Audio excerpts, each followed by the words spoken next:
Phil and Will are back. Episode 3 of Survivor Second Chance is over. Sorry about the huge delay here. This is the latest one we've done by far. East Coast, it's 1 a.m. I'm assuming nobody's awake and watching this. If you are, thanks for waiting. We really wanted this to be earlier. You're very committal if you're watching. Yes, seriously, because this took us a while to get set up. Sorry about that. Anyway, so PG's gone. And Angor, we're just going to call it Angor because it's easier. They lose, and no real surprise here, but we finally got to see how the tribe dynamics would work, and it was a pretty interesting episode from top to bottom, I really thought. Yeah, it was a great episode. I didn't like it as much as the first two, just because it was between PG and Abby at the end, and I really would have been okay with either one of them going home. The scrambling was nice to see. What I like most about this episode is we got to see a lot from the three tribes. We had the swap really early in the episode, and then only one challenge. So it was good to see. We got a lot from everybody, and we'll break it down. Yeah, I mean, we got confessionals from Monica tonight and from Sierra, like people who really haven't been relevant. And I mean, we really got to see where everybody's standing here, and it looked like it was going to be along tribe lines, and they just kept setting it up for these tribe lines to get overthrown. Like it had to happen the way they were saying. We have 4, they have 2 on every single tribe. It had to happen with whatever tribe lost, that something crazy would happen. And thank you, Jeff Varner, for making the craziness happen again, because you have a big mouth. I really do think that he sparked that big time. Yeah, I actually think it was happening even before that. I think PG made a really big mistake, but you can't talk to Abby about anything really without causing issues. She mentioned like the dry spot in the shelter, and why was Abby getting more dry than her, and like PG, it's a bad move. And I think that honestly, at least from the edit, that's one of the reasons why PG finds her torch snuff tonight. I mean, I guess we're going to talk about it the entire time, but my big question, which hopefully we answer by the end of this podcast, is did Tasha and Savage make the right move going with probably 2 of the craziest people on that island? Or should they have stuck with the people that you could kind of predict where they're going to go? I mean, that's my big question here. Why did Savage and Tasha pick Varner and Abby over PG and Wu?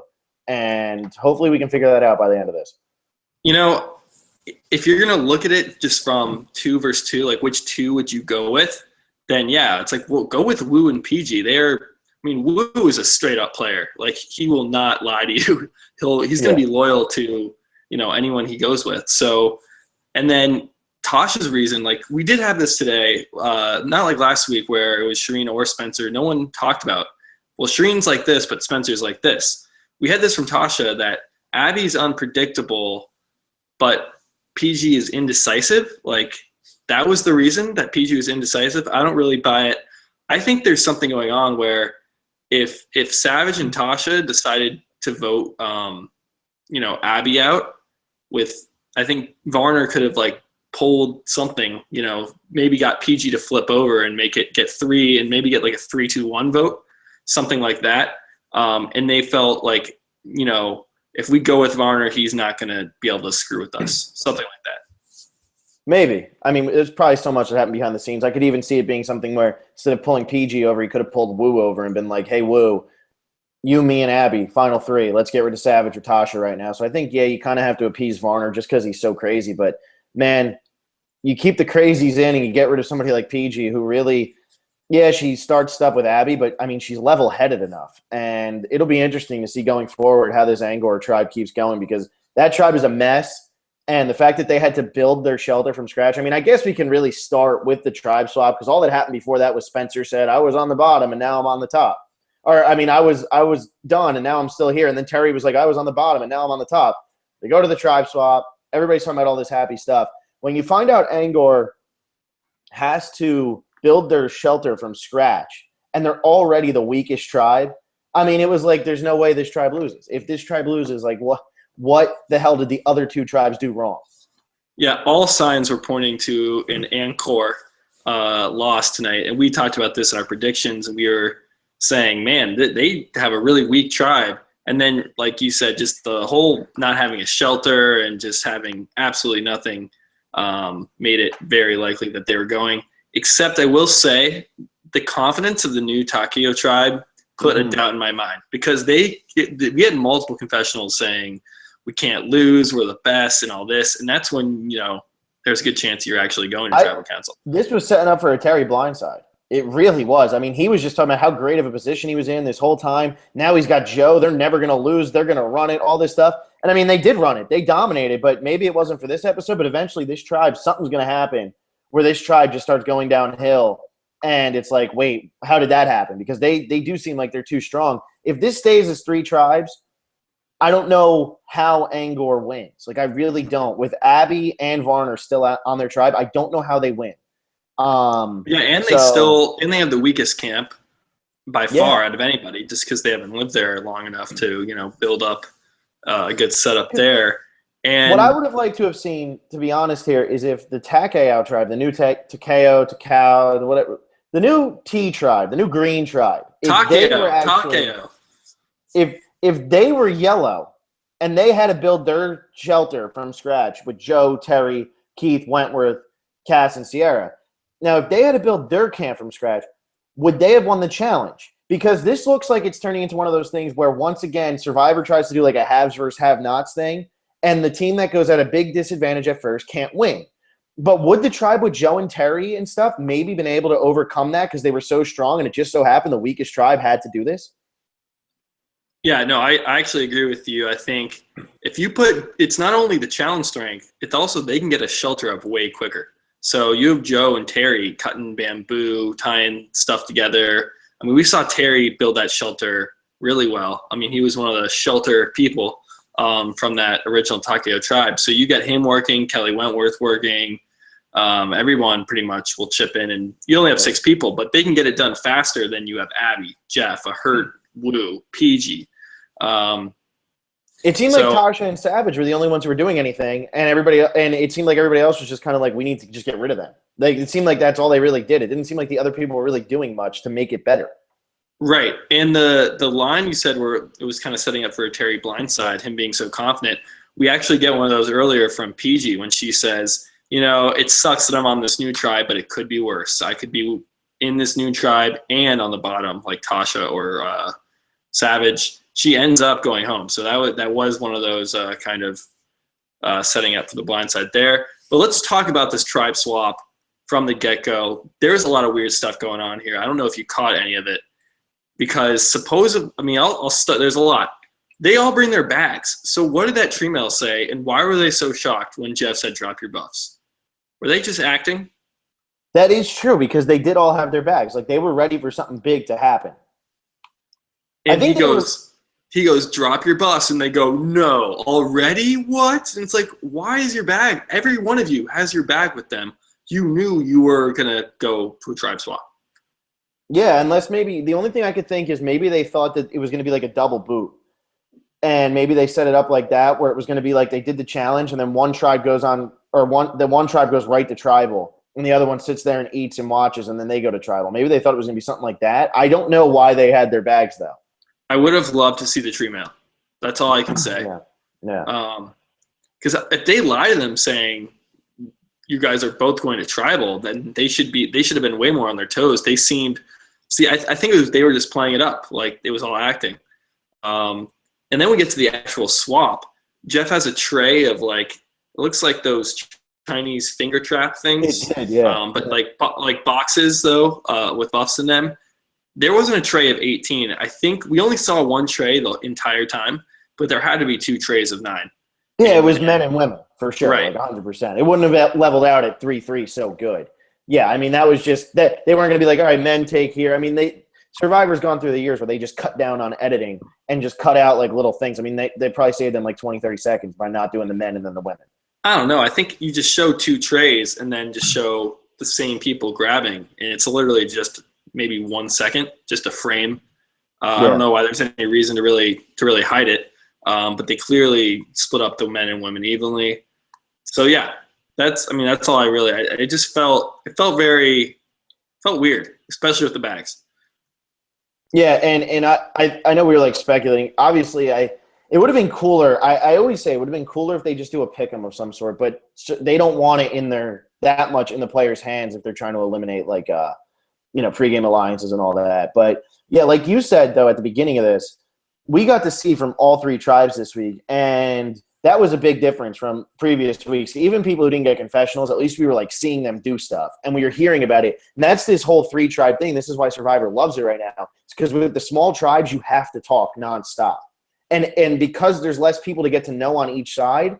Every time you go to that camp, you get to hear where everybody's at, as opposed to, well, these 8 are over here. Who knows where Monica and Kimmy are at? Like now you kind of get like, okay, they're still along tribe lines, which is a big difference than having like being able to hide behind 5 people are getting airtime and 5 aren't, Right. And I think it also helps, especially now that they started with 2, so we kind of know everybody at least a little bit. I know Monica, really struggled for screen time early, but you at least have seen her, and now, she's on her tribe, she gets confessional, and yeah, there's just more time for everybody. So we do want to just get back. So Angor gets back. They're the first ones that are shown. Well, I guess also we didn't get any. No one caught a bag of buffs for our prop bet game, which is a real bummer because I thought we would get 3 bags of buffs. That was not the case. Okay, so we go to Angor, and Wu is the first one to say, "Guys, 4, sticking tight. Don't be stupid. Don't do anything dumb. Stay tight." And they all seem pretty adamant about it. Like Varner was saying, I don't like Savage. He's rubbing me the wrong way. PG saying they're on the bottom. And it seemed like they were actually going to maybe stick with that. And like we said in our predictions episode, there was no reason for these 4 to break up, really. I mean, these 4, they were aligned anyway. You know what I mean? Like, they were an alliance. Like, yeah, Abby and PG had their feuding, but they voted together twice. So, like, they were already aligned. There was no reason for them to break up. This was the worst situation Savage and Tasha could have. And, I mean, I guess one of them probably has to be MVP, probably more towards Tasha because it seemed like she did more of the work. But they really did turn their whole game around here. And they went from being on the bottom to working their way to the top. And they broke up what was probably going to be the tightest foursome out of the 3 different tribes. Because I really do think that foursome should have been tighter than the 4 Bayon on each of the other tribes, because you had somebody like Steven who wasn't in the alliance. And then you had somebody like, we didn't really get to see where Cass and Sierra were in terms of Joe and Keith. So like it seemed like the Takio 4 should have been so much tighter than they were. And I mean, it wasn't that hard to break them up. It really wasn't. No, and it's because you have Abby in there is what made it so easy. And I agree with what you're saying. If it had been, let's say, Spencer instead of Wu, it's like, Spencer, he was on the bottom, but now we need him strong. That would have been like, okay, I can see Spencer flipping. Or if it was Kelly Wentworth, either of them, you could say, look, they're not in the alliance. But these 4, yeah, they voted together. They should be tight.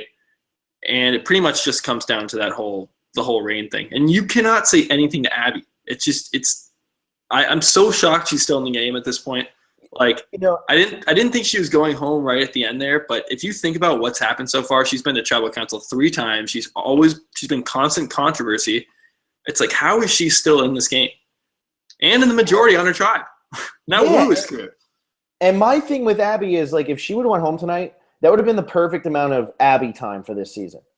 I was rooting for her to go home more than PG because PG wasn't taking up so much time, and PG was also less insane. And now Abby, it's like, are we going to get the same thing from her every week where it's just starting random feuds over nothing? It almost feels like it's just at this point, it's like she's forcing it. And yeah, that's good for some of it, but how long before it does start to get old? And I feel like if she would have went tonight, it would have been like, okay, we got 3 really good episodes out of Abby. I'm completely content with that. Now, is the 4th episode of Abby going to be as good as the first 3? Is the 5th episode? Because she's always going to be on the losing tribe. There's no way this tribe, I really don't think that they can beat either of these other 2 tribes unless they get a huge advantage. Or if that blindfold thing is for immunity, that's a little different because you can get lucky in that. Like, because people can't see. So you can get a little bit lucky in that. But still, when it comes to the puzzle, are they going to win?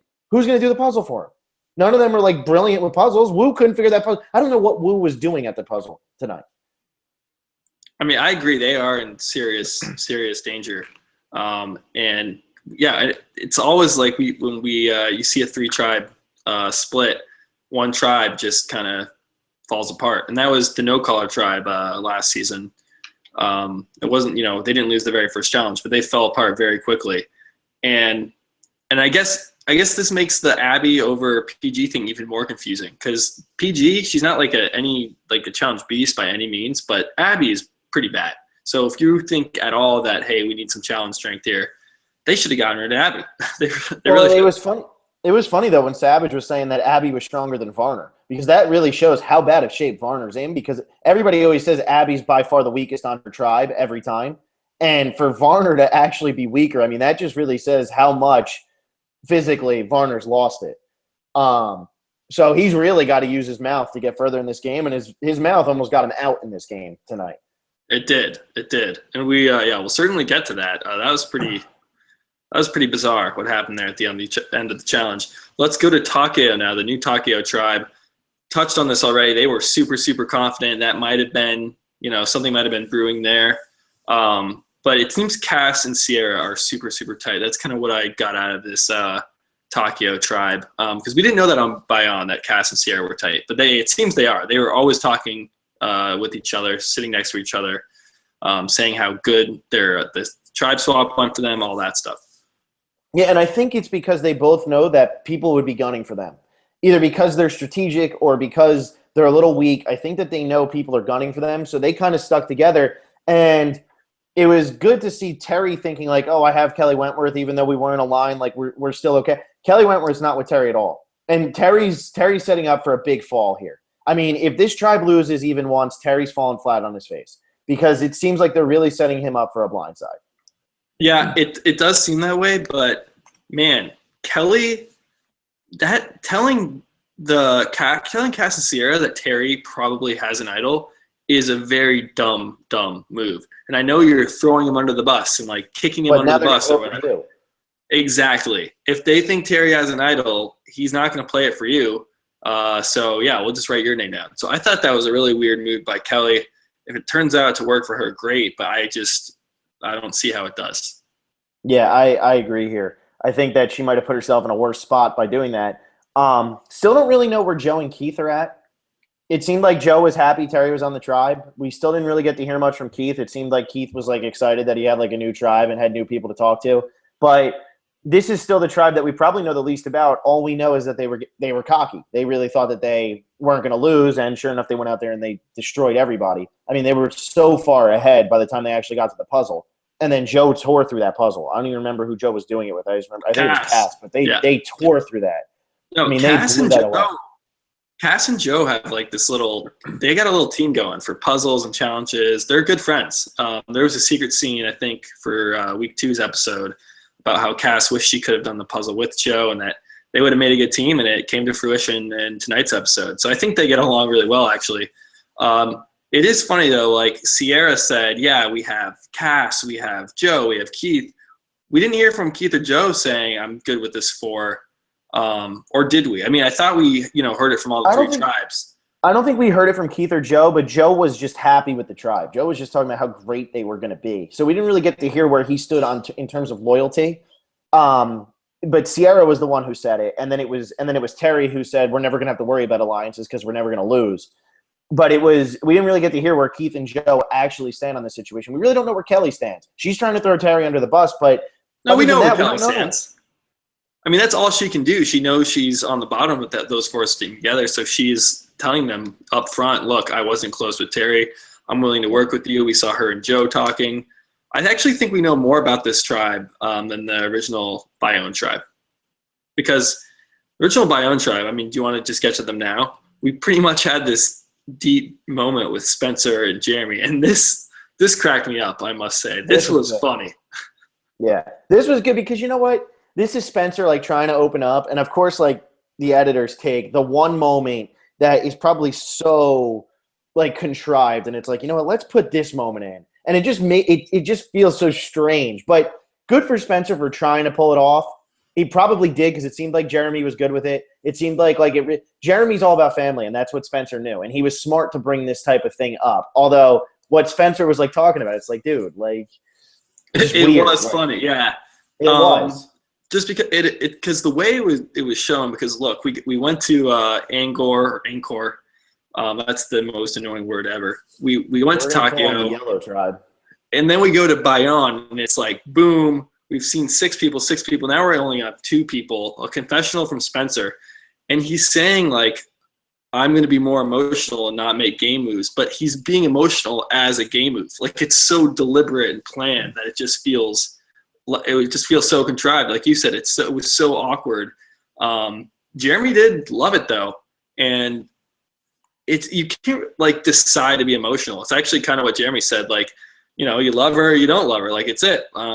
That's how it goes. You say when it matters. You're thinking too much, Spencer, and it actually kind of applies to what Spencer was doing in that very moment, where it's like, man, I need to open up and be emotional. It's like if you have something emotional to say it, but don't just like say, let me think of something to be emotional about. And that's what it really felt like. Yeah, you know what? It was, and he was forcing it. And Jeremy ate it up, though. I think Jeremy kind of figured that Spencer was trying to find his way in. But it's good to see that Spencer fit in. Kelly Wigglesworth did not fit in. I think Kelly Wigglesworth is in big trouble if that tribe loses. I don't feel like she really did anything to work her way in other than like kick a scorpion out of the little thing. But it seems like here, it does seem like Jeremy, Monica, Kimmy, and Steven are pretty tight. I don't know if Jeremy and Steven are actually going to work together, but it seemed like the 4 of them were all looking for the idol together. It just so happened Jeremy found it. Okay. I don't know if they were I think they decided, look, we need it. One of us needs it to make sure they don't have it. And it doesn't mean we're going to use it together. It doesn't mean we're going to share this idol. One of us just needs to have it so that one of them doesn't. And I think that was it, because Steven had this confessional saying, man, it'd be so good to have it as alliance. It'd bring us together and make us this foursome. And then Jeremy goes, he finds it by himself. He doesn't tell anybody. And with the idols this season being hidden at challenges, it would really benefit you more than ever to tell somebody, look, I need help. I need help with this. So it was kind of surprising they did. Yeah, and what did you think about how Jeremy did it at the challenge? Do you want to jump there right now? I mean, all we have left to talk about there is that they were looking for the idol, and we had like numerous shots of Monica bending over to pick up the idol. Like I felt like the editors did that on purpose. Like it was the most random and obvious thing.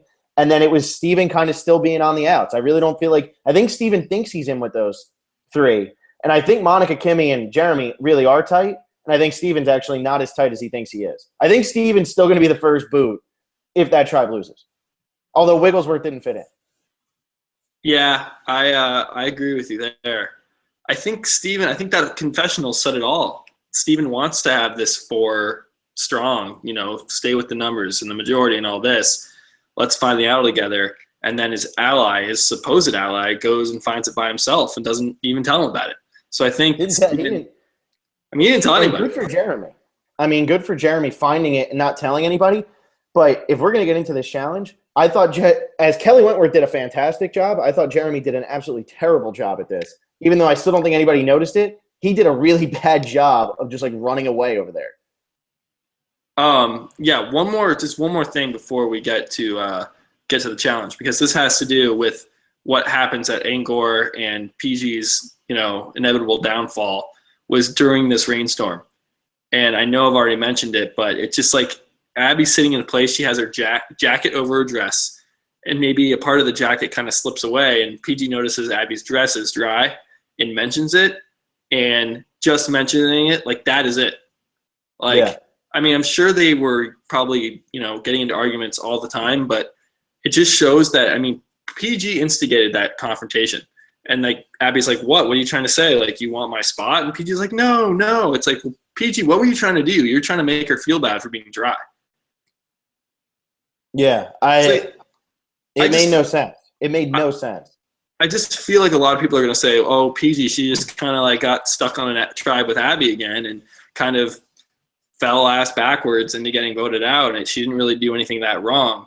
And part of that is true, like the tribe swap, that always happens. But like you got to realize Abby is a bomb, like Spencer described it earlier. Like you have to know anything is going to make her explode. So you got to be super, super careful. And clearly she wasn't, because Tasha hopped on it right away. She noticed there was something going on between them. Yeah.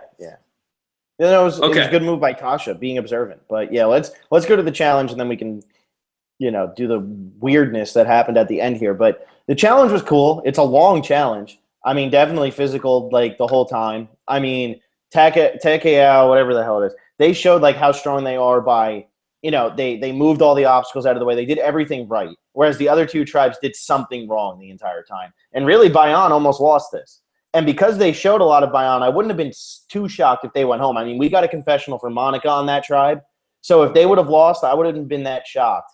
I would have been shocked. Spencer went. Really? I mean, I didn't expect it, but they could have lost that challenge. See, I actually had Bayon no way losing at all. Gave it probably about 75% to Angor, then 25 to Takio. Just because from Bayon, this is what we saw. We saw Spencer and Jeremy having like a heart-to-heart that took up, a minute or two of screen time. Then we saw the four look for an idol, but they were all on their own. They weren't really talking strategy. We'd never really heard anything from Wigglesworth strategy-wise. Monica just said, we're in the majority, that's good. Nothing specific about who they were targeting. On the Takio tribe, we had this overconfidence. We had, Sierra mentioning that they're going to stick together as four. And we had Kelly throwing Terry under the bus. And Joe talking to Kelly about Terry. And I thought we did actually get a lot of Takio. So I thought their overconfidence might cause them the loss. But I absolutely thought no way Bayon's going. I don't know. I thought that there was a chance just because I figured if they were going to lose, Spencer or Steven was probably going to go home. And they had each gotten enough screen time that you could have totally said that their storyline was over. And we got something from Monica all of a sudden. So it's like maybe, just maybe. But obviously they don't lose. Angor loses. But let's talk about Jeremy finding this idol real quick. I thought he did terrible with this. And he is so lucky. What are you doing kneeling next to the thing, Jeremy? Like, that's all somebody had to say. Like, what are you doing kneeling there? And he recovered smoothly by grabbing the key and starting unlock to make it look like he was standing there for the lock. But if anybody turned and looked, like, what are you doing kneeling there? I thought the recovery was very nice, and the moment I saw the recovery, I'm like, that's why he's there. He was waiting to catch the key. Yeah, that wasn't bad. Like, before that was terrible. Why are you kneeling? Maybe you're kneeling because it gets you closer to the. I mean, I don't know. Steven called him out on like, Jeremy, what are you doing? Yeah. But what do you do here? I mean, the idol is right there. Someone's got to unlock it. Why don't you just stand by there? I mean, the kneeling was a little weird. If you had bent down and like made a big movement, someone's probably going to notice that too. So I think it's better to be kind of kneeling and then do the actual idol sealing kind of secretive. What was good for him, what I think makes this not matter, is the fact that nobody's expecting idols to be hidden at camp. They're not expecting this. So when Jeremy disappears, it's like, what the hell is Jeremy doing? Like, what? Like, if they would have lost, they'd be like, Jeremy, what were you doing? But Jeremy, they're not thinking. If Kelly Wentworth was on his tribe, he would have been in trouble because she would have been like, Jeremy, what are you doing over there? And she might have been like, wait, Jeremy just found the idol. But the fact that Kelly Wentworth wasn't on his tribe, nobody else is sitting there going, wow, there's idols hidden here. They're just like, what is Jeremy doing? Why is he going over there? Yeah, that does help. It was still poor. It was very poor. Yeah, I mean, that's exactly it. It's not going to enter anyone's mind unless they pretty much see it. Even if you're down there, even if you're like down there untying someone, people are going to think you're tying your shoelace. I mean, there's no reason to think, there's going to be an idol there. So, yeah, I think that's why he got, away with such a poor kind of performance. I don't hate it as much as you did, though, just because he knows that, too. He knows that none of these people know. No, it's true. It's true. So Angor eventually loses. Let's talk about what Jeff Varner does at the end here. We actually have one comment that kind of makes sense to kind of sum this up. Where was it? I just saw it and now I've lost it. So apparently, from Giovanni Oriano, so apparently Jeff was trying to tell Kelly to go to Kimmy and Monica. Do you think Kimmy would side with the old school players? First, Jeff was definitely trying to talk to Kelly because he even said Kimmy. You could see him like mouthing Kimmy, Monica. He was mouthing something like that. Do you think that he was actually thinking that Kimmy would align with somebody because Jeff Varner wanted her to? Like, did he actually think that would work? I mean, that's just very strange to me that Jeff would do this and really put himself at risk. I mean, this was the point in the game that really changed everything. Because up until this point, yeah, PG and Abby had their feud, but now Savage and Tasha aren't in danger anymore because Varner's going. See, I didn't think it was an instant like Varner is going. I think it was, wow, he just messed up big time. I never thought he was really going to go home, though. When he did that, I was like, yeah, he could, but there's just – what's that? Well, what scared me in this situation, what scared me, when they went back to camp after this, they were all talking about we should get rid of Varner, and I thought it was going to be between Varner and Savage, and I thought one of them was going to go home. That's what I thought it was still going to be. I thought it was going to be like, well, we could get rid of Varner because he's the rat, or we could just get rid of Savage or Tasha because they're still the minority. Never did I expect it to turn from Varner, Savage, or Tasha to PG and Abby. Like, that just came completely, like, out of nowhere, pretty much. Yeah, you're right. It kind of did, just because everyone kept kind of flipping it on each other. But let's talk about this just from a pure what Varner did. You're going to Tribal. Kelly Wigglesworth is not going to Tribal within the next 3 days. What do you need to tell her now? Like, even if you have something that's so urgent, why can't you say something? Why can't you say it later, like at the next challenge if she loses? But still, it's like whispering one thing isn't going to change anything when Kelly has to live with these people for the next 3 days. Yeah, and you're the one going to Tribal, so she should be whispering something to you. Like, what? I don't understand what he was trying to pull here. And, I mean, good on Tasha here. Very good move for her calling it out so loudly and obnoxiously, because she put the bullseye right on Varner and made sure everybody saw it. And that was a great move by her, because when you're on the bottom, you have to do things like that. You have to make sure people notice when other people mess up. And she did. She let everybody know exactly what was going on. Yeah, actually, when Tasha first did that, I was going, uh-oh, Tasha. I mean, Varner's still kind of running the show with this four-person alliance here. So you better kind of, watch out. Because you throw all this shade over at Varner. A good thing it worked. Because Wu even got in on it saying, wait, Varner, you've been making deals with Savage? You've been making deals with Tasha? I didn't know about deals. I'm the last to know everything. So good for Tasha that it worked, but I could have seen that backfiring also. Yeah, it definitely could have. But you know what? When you're already in that position where you're going to be – your name is on the chopping block, you know it's going to be you or Savage, you have to try to turn the game. And she was probably thinking maybe she thought that she was going to go instead of Savage. Maybe she really did think she was the first one up. So good for her to do that. And Varner's stupid move giving her that opportunity, because, Varner, you're in the best position in the game. You are in the best position. You were in the best position in the game. Now you break up your alliance by doing this. And that was the turning point that started this whole downward spiral for that alliance. See, I don't think so. I disagree there. I think even without this Varner blow up, I think Savage and Tasha are able to make things happen. Like 100%. Just because Abby and PG, they cannot work together. Tasha, all they need to do, Tasha just needs to go to talk to Abby and say, hey, how's it going? And Abby will just say, I really don't like PG, and just say that. And then I'll vote with you guys. Like, it was instant. It had very little to do with Varner. I mean, obviously at that point it did, but I could see Abby flipping regardless of what Varner did. And then back to Tasha's move. I think she had to do it, especially because if you're Tasha sitting there and it's you and Savage on the bottom, who are they going to want to keep around for challenges? Probably Savage. Even though you are, more than confident yourself, they're probably going to keep Savage. So, totally a great move by Tasha. I'm just saying it could have, put an even larger target on her. But most of the big moves in this game could have backfired on you. I mean, probably one of the great moves of all time is Todd voting out James when James has the two idols.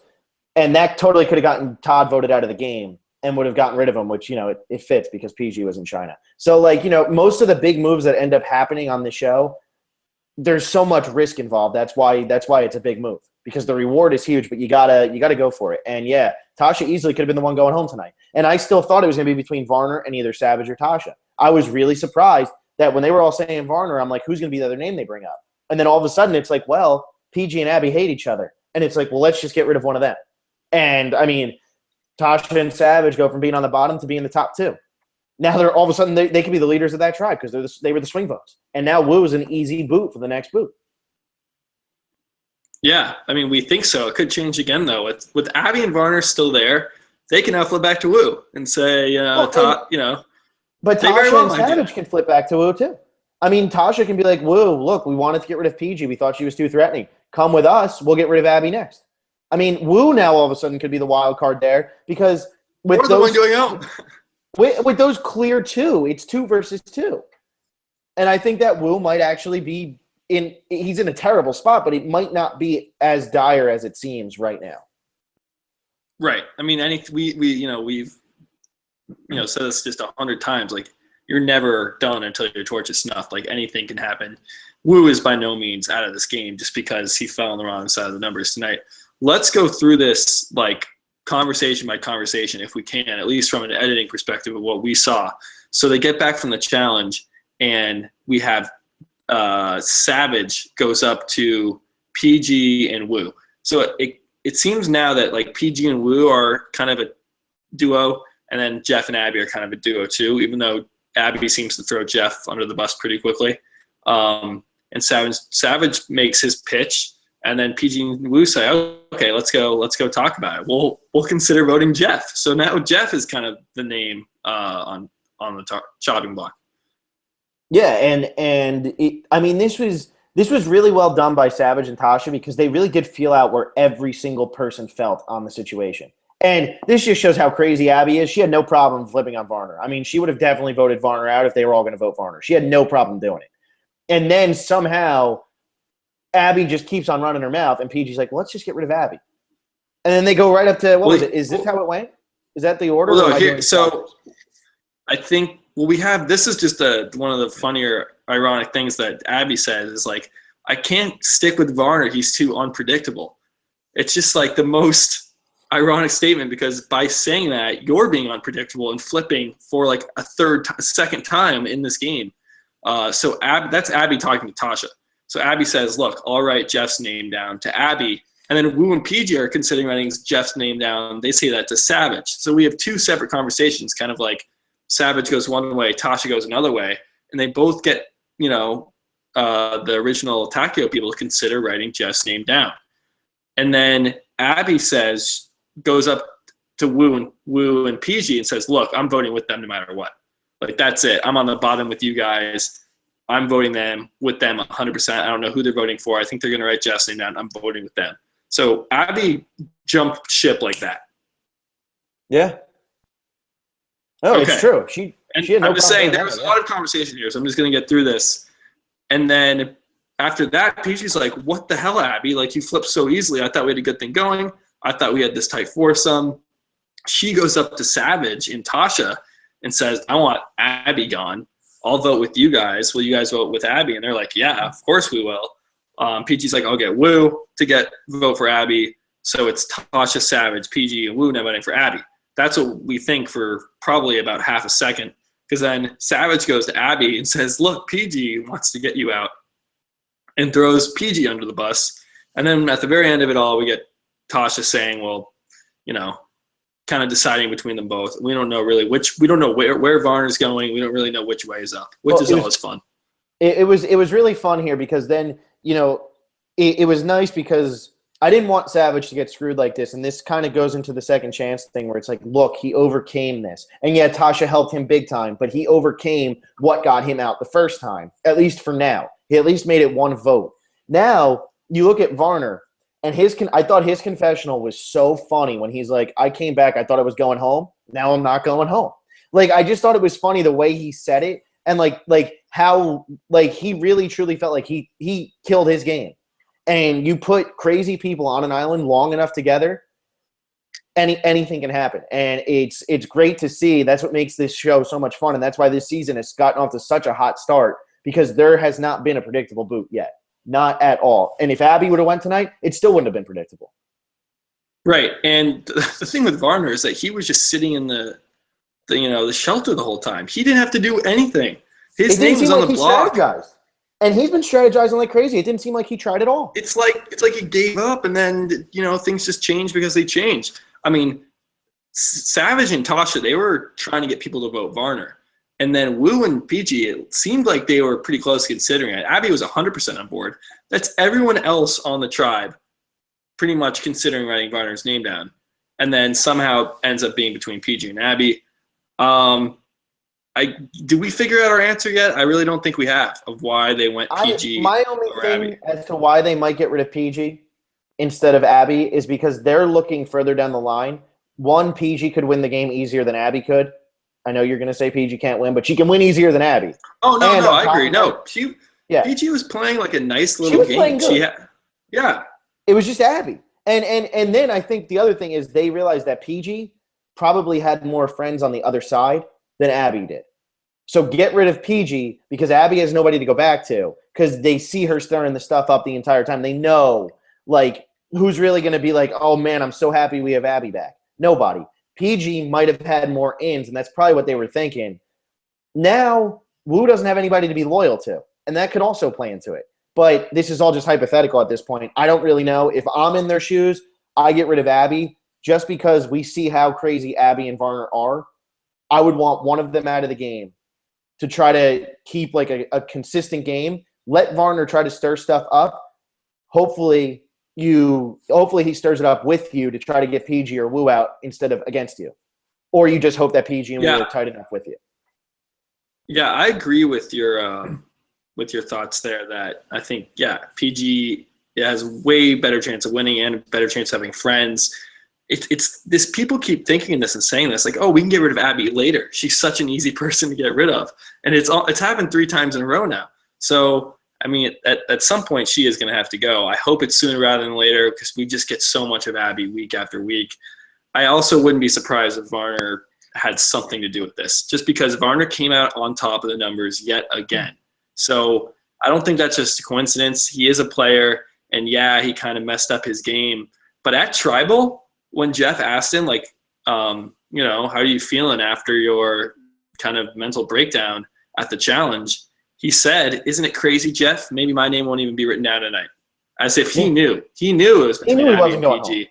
Yeah. So I think he actually knew what was going on. Not the whole time, obviously, but I wouldn't be surprised have you been on Inside Survivor? I think that's Redmond's site. He posts all, like, from exit interviews and other press and stuff like that, kind of puts together what we missed that kind of is relevant to what happens. Kind of like we were talking about how Shireen last week, she tried to get Varner out, and that's why Varner targeted her instead of Spencer, stuff like that. I'm thinking maybe something like that happened here with Varner, who really rallied to get PG out over Abby. Because Abby, he can, like, kind of have in her pocket, even though that's not really true. He believes that. Yeah, and I haven't really looked too much into that stuff, but I really do think Varner's playing super hard. And somehow, even though they just showed him laying around and they showed that, like, Tasha and Savage were doing the work, Varner was doing something. Like, they showed him laying around, made it look like he wasn't doing anything, like he fell ass backwards into being saved. I think he was playing. He had a plan. And as soon as he got wind of it, that it was going to be between Abby and PG, he probably went right up to them and said, "Look, you better vote PG off. Otherwise, I'm going to go tell PG that you guys are gunning for her. And now you guys will be screwed." I wouldn't be surprised if he did that at all. Right. He's a loser. He's nuts. Yeah, no, I'm excited to find out. Anything else on this episode? I'd probably rank it my weakest, like I said, so far this season, just because at the end there, I actually did think PG was going home just because I knew Survivor wanted to pull, like, a blindside on the audience. We hadn't really had a big one yet. Like last week, Spencer, Shireen, we don't know which one, but it's going to be one of them. Tonight, it really felt like everything was leaning towards Abby. Even Abby at Tribal Council said, "I think it's me going home tonight." When Jeff said that, "I've heard PG's name thrown around," PG kind of went, "Huh?" Like, it's definitely not me. So this was a true blindside. They used the hashtag blindside and everything. So I actually kind of thought it was going to be PG. Good episode. But it's not a bad episode. It's just the weakest out of the first 3 because the first 2 were great. Now, you got to vote for MVP and LVP. That's got to happen this week. And LVP's tough this week, and so is MVP because there's a lot of people who did a lot of good stuff. I don't know who we'd nominate this week. Do we just leave this to like an open vote? I'm nominating Tasha. I'm not nominating Tasha for MVP. Oh, you have Tasha. That's easy. Yeah, that was an easier one. Oh, so you don't have any. I mean, I'm trying to think. You can't nominate Varner.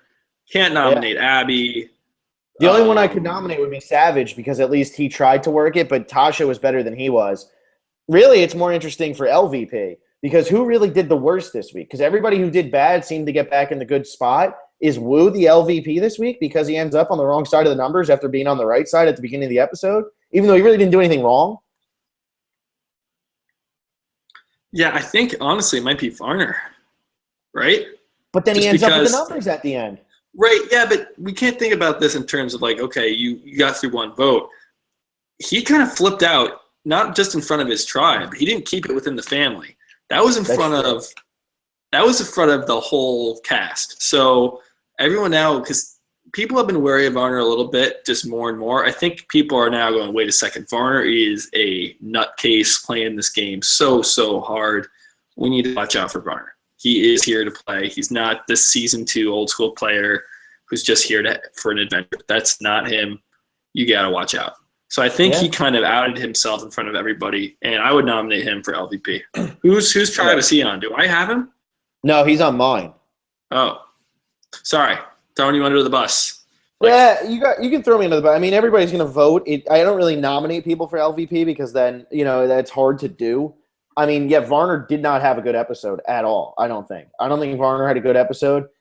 Tasha probably is. He was just in such a good position and scored so well in this tribe swap, having 3 people that voted with you last time. And then he almost went home. Like, he really did. Like, he might not have almost gone home, but, like, he went from a position where we were like, wow, he wins the tribe swap to he might actually be the one who goes home this week. Right. So he would get my vote for LVP. It's hard to give it to Abby just because she's gotten the first 2 weeks, and it's like maybe she's not doing anything wrong. I don't know. She might not be playing that bad, yeah. It's tough. What if Abby wins this season? I mean, you know what? If she gets to the end, seriously, if Abby gets to the end and sits there and says, "Guys," even though she won't be able to say this because she can't put thoughts together that work out really well. But she is a committal person. Yes, exactly. Like she doesn't express herself the right way all the time. But if she gets to the end and says, "None of you thought I would be here, and I made it all the way here, and I wasn't just a goat because I stirred stuff up and I made moves throughout," and she can point to this, how PG went home before her because she could say she wanted PG gone. And if she can get to the end and sit there against other people, and it's like, how the hell is Abby Maria sitting here? Do people throw her votes for that? I mean, I doubt it, but it's a reasonable thing. Abby's voted with the majority 3 straight tribal councils in a row. Yeah. She's been to every tribal so far, and she's still in the game. It makes no sense. Abby Maria. I am. It is getting to the point where episode 1 entertaining, episode 2 that was some good drama. It's kind of getting to that point where all right, I've had my limit of Abby. Yeah. There's too many. There's too many other awesome players on the season that I want to see play. Well, we are seeing a good amount of a lot of them. But yeah, Abby's the thing that's bothering me right now is that Abby is probably, other than Tasha this episode, but Tasha didn't do much before this, Abby's getting the most screen time out of all the female players. I guess Kelly Wentworth maybe, but between the two of them, and Abby probably has the least chance to win out of all the female players. So give us more Cass. Give us more Sierra. Give us more Monica. Give us more Kimmy. We haven't seen enough of Kimmy at all. It seems like she's actually doing well. Give us more of that. We don't need to see Abby every time. We're getting a good amount of the guys. We're not getting much of Keith. We're not getting a huge amount of Wu, even though he's always losing. But, we didn't think either of them were really going to win the game anyway. With these other women now, I want to see how much they've changed because coming into it, we didn't think a lot of them had a chance to win. And it seems like they're all in pretty good positions. So I kind of want to know what's going on with them. And instead we just see Abby. So yeah, I agree. I want more Cass, especially because it looks like, I love Cass right now. I think she's playing an awesome game. And I would love to see her win. I think that would be such a cool story for her to be the biggest bitch villain on her first season. Come back, be emotional and not play the same way and find a way to win. That would be amazing. So I'm rooting for her. In terms of Survivor history, if you look at female villains who actually made strategic moves that made them villains, Cass is by far the best one. She's by far the biggest villain. Biggest female villain to ever play the game because she played it strategically and still almost got to the end and won. So that's what I'm thinking here. And now if she turns into almost like a hero who can win the game, it's weird. It's very bizarre. I mean, I would say Parvati is the better villain just because she has one, and she was a villain. She wasn't so much a villain on her first season, though. Yes, she was, but she wasn't so much a villain as she was a flirt. And then she kind of got lucky. Parvati kind of got lucky getting called back for her second season, and then she really shined. Cass was huge season 1. Yeah, that's true. That's very true. But, I mean, Parvati got 6th place in Cook Island, and she was very well liked by the fans, which is important. But I see what you're saying. A lot of villains aren't even villains. Jerry she's not really a villain. She didn't do anything in the game. Yeah. And So maybe, you know what, Jerry might be kind of what Cass is doing right now, where Jerry goes from what she was in Australia, which was pretty ruthless, even though she wasn't thinking strategically, she was just being like ruthless and all-star, she gets booed off the stage, to Heroes versus Villains, Jerry, where it was like, I kind of want her to win the game. You know what I mean? So maybe that's kind of what Cass is doing here. And that's probably the best arc that you can kind of compare it to. yeah, I agree. I want to see more from her for sure. I really liked the Jeremy Spencer combo just because those are two of my favorite players, and it was like a father-son moment. I think Jeremy really embraced that, and good job for Spencer. However awkward it was, it did seem like it worked. Do you want to just go to some comments here? I know it's getting late, but do you have these comments up, Phil? Yeah, let's read a couple, and then whichever ones we don't get to tonight, we'll get to in the predictions thing because I'm tired. Let's see here. We did that one. Oh, here we go. James Marshall, do you think Varner's message to Kelly during the challenge could have negative repercussions on Kelly's game? On Wigglesworth's game, right? Yeah, we're talking. It could, but I feel like you were saying, she's already in a pretty bad spot to begin with.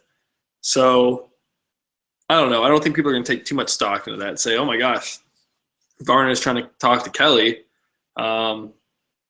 It's not that big of a deal, I don't think. Yeah. Giovanni Oriana, should the TKO people try to target the Bayon people, seeing as there's only 7 TKO and 10 Bayon left in the game? You think it's too late for them to try to target them? I mean, they can only get this done on Angor, and if Wu, Abby, and Varner get together. And it doesn't seem like they want to. They had a great opportunity tonight, didn't they? Yeah, they did, and they blew it. And then Giovanni Oriano asks again, this is an all right question. With PG gone and China being your favorite season, who do you think should return who do you think should return for a second chance? I guess he means from China. Is there anybody else that you want to see get a second chance from China? John Ropaire. Okay, that's who I was going to say too. Absolutely 100%. Because I want to see if he can actually play the game. Or let's get James back. The next 2 times he played, he got medevaced. So he hasn't really had a full second chance yet. And he was doing well in the second time he played. In Fans versus Favorites, I know he was one of the last guys, but him and Eric were the 2 last guys in that season. And James was actually he was more of a threat to go to the end at that point because Eric was going to be the next boot. And then I think that James was in enough with Amanda and Parvati that he could have went a little bit further in the game. God, who doesn't love watching James, you know? Dude, I love James. Just the fact that, see, he's like the anti-Cass. But like by the time Heroes versus Villains came around, he just couldn't keep his mouth shut, and he just hated everyone. Big grumpy James. It's so entertaining, though. I freaking love James. He definitely got worse as his appearances went on. I mean, China James is probably the best, my favorite character, I'd say. Yeah. Alejandro Baromerto, who will get further with their idol, Jeremy or Kelly? Ooh, good question. This is Jeremy was my winner pick, and Kelly was your winner pick. So I'm gonna stick with Jeremy. I'll say Kelly. My reason being, Jeremy's gonna probably have to use his earlier than Kelly is. Maybe because I don't think Kelly's tribe loses, and I think Jeremy's tribe has a better chance of losing, at least further down the line. Plus, Jeremy's going to be a bigger threat once they merge, so I think that he'll have to use his earlier, and Kelly will be able to hold on to hers a little bit longer. So that's why I say Kelly. So was the question who's going to play their idol first, or which one's going to last longer? Who will go farther with their idol? I could go either way. Kelly's idol is going to – Kelly's going to be able to use her idol later in the game than Jeremy is because I think Jeremy's going to have to use his earlier because I think Jeremy's going to be a bigger target come merge time than Kelly is. Yeah, I hear you. That makes sense to me. I still like Jeremy as my winner pick. He's getting a great edit. Kelly's getting one too. So hopefully they both make it far. Make it exciting. Yeah. Let's see here. I'm trying to see. Harold Rice, Joe's overrated because we haven't seen him do anything that strategic in this season. It's just him doing the same thing again. I agree. Very true. Very true. I'm still not huge on Joe. Giovanni Oriano, I think Jeremy should align with Spencer because, as Rob said in the evolution of strategy, in all-star seasons, it's best to keep the bigger targets in the game so you don't look like the most threatening player. I think he will go far. You know, Jeremy's in a tricky spot. Does he pick Spencer or Steven? That's really what it is. Well, I think Jeremy's got to love Spencer come to his tribe. he said it from the get-go that, I mean, maybe you listened to Rob's podcast. You want to keep the threats in there. So I think Jeremy, especially after their bonding moment, loves having Spencer around. If they're gonna kick anyone off strictly by numbers, it's probably gonna be Wigglesworth first. And then if that foursome isn't that tight, and yeah, I could see Steven on the outside. Or if Jeremy's like, look, I got Steven and Spencer, two of the biggest strategists, biggest threats in this game, who people are gonna want gone come the merge. I want to keep them around. Let's get together. Let's pull in Kelly Wigglesworth. Let's pull in Monica or Kimmy and make a foursome. Yeah. Yeah, it's true. Let's move on to the next one. Dylan Peddle. This is good because it talks about James and it talks about Todd and it talks about John Robert. When PG told Savage she wanted to vote off Abby, and then Savage told Abby that they wanted to vote off PG, it kind of reminded me of Survivor China when Todd wanted to vote off James. John Robert came to him a few days later and told him that he wanted to vote James out. So Todd went to James and told him that John Robert wanted to vote him off, and they planned to vote John Robert off instead. Like, that is kind of exactly how this went down, and that's really good strategy. In China, that was over like a couple days. This was like rapid fire right before Tribal, so it was just interesting to see it play out so quickly. Lots of talk about Survivor China tonight. I know that's your favorite season, so you must be loving it. So I like it. Here we go. John Robert, which I'm going to pronounce Jean Robert. There we go. Is Jeff some sort of magician? How does someone get a target on his back and not get any votes? Proves that Varner should have returned much sooner. He's great television. I don't know what that was proved already. Yeah, he's great. I mean, the first two episodes, Varner's been gold, and then this one, it was like, damn, we're gonna lose Varner. And I mean, I don't know what he did to make sure he didn't get any votes. I think it's more that he was right in saying, I'm going to side with Abby Maria because he knew that she was crazy. And anytime you have somebody crazy, you have a good chance of the game has a good chance of mixing itself up. So, you can survive from any mistakes when you have somebody that crazy on the show. Yeah, man. But if I'm out there, I do not want Abby around. There's just too much. She can wreak so much havoc. It's not good to have Abby around. Anymore. Yeah.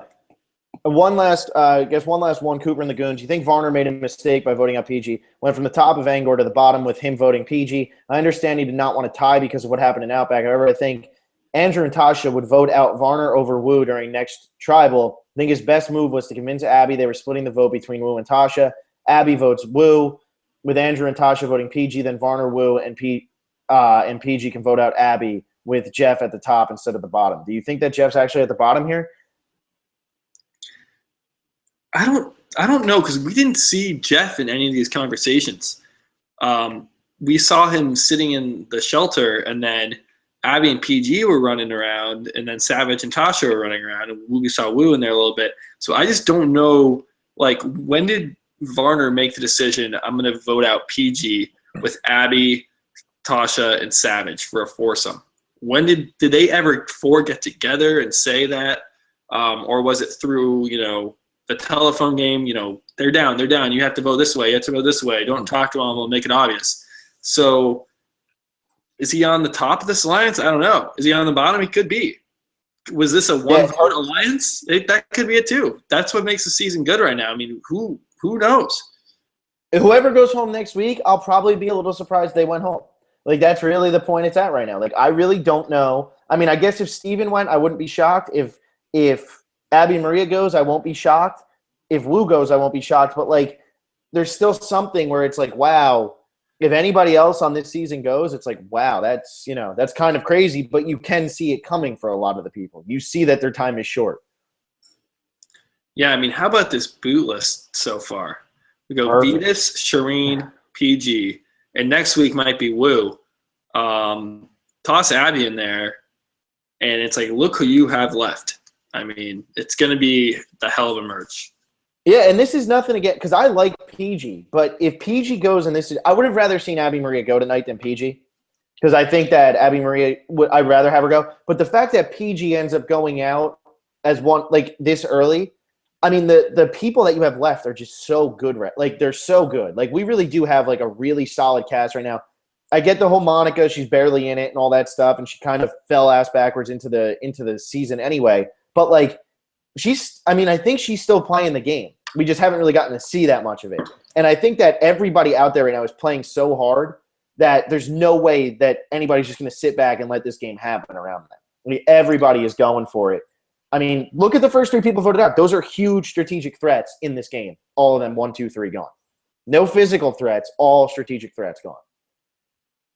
Right, yeah.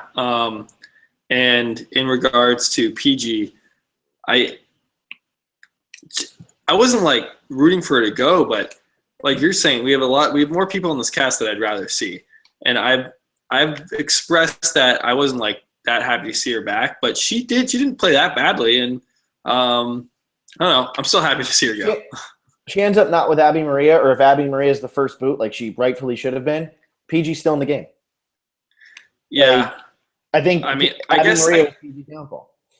I guess the thing with PG and Abby, it was just inevitably going to fall apart when they got in this tribe swap. So maybe it wasn't something that she directly did, but you got to think, if you're out there, you have to do everything in your mind to just keep Abby from flipping if you're PG.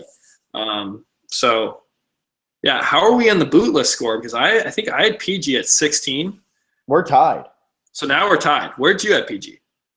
I had PG at 11. It's funny. Where is it right here? We've both lost our 18, 17, and 11.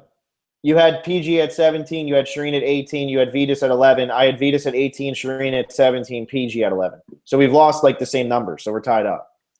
Wow, we're pretty darn in sync here. And the thing is, like, we don't have much room to make up on each other because we both have Abby and Cass as the 2, 20, and 19. So it's not like we're going to make up points on each other with those. So it's actually going to be super close probably the entire time. All right, I'm back in it. Yeah. So, yeah, vote for LVP and MVP. Give MVP to Tasha, who's on my tribe. She deserves it. And give LVP to Varner, who's on Phil's tribe. That's right. Because Phil deserves it. Yeah, and then probably Sunday. Again, I think Sunday worked. Or we'll probably do it, maybe after Sunday Night Football, during Sunday Night Football. Who knows?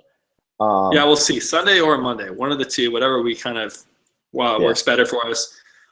If you like watching other TV shows, I am now reviewing TV shows on a website called UntitledTV.com. I'm going to put the link in the description to my Leftovers review. I'm going to be reviewing The Affair and The Walking Dead also. So if you want to read some reviews of those shows, that'd be great. You got anything else, Phil? If you don't watch The Leftovers, start watching The Leftovers. Get through like the first 2 episodes of season 1, the season 2 premiere. Probably one of the best things that's been on TV in a really long time. It has our seal of approval. Like very, very, very good.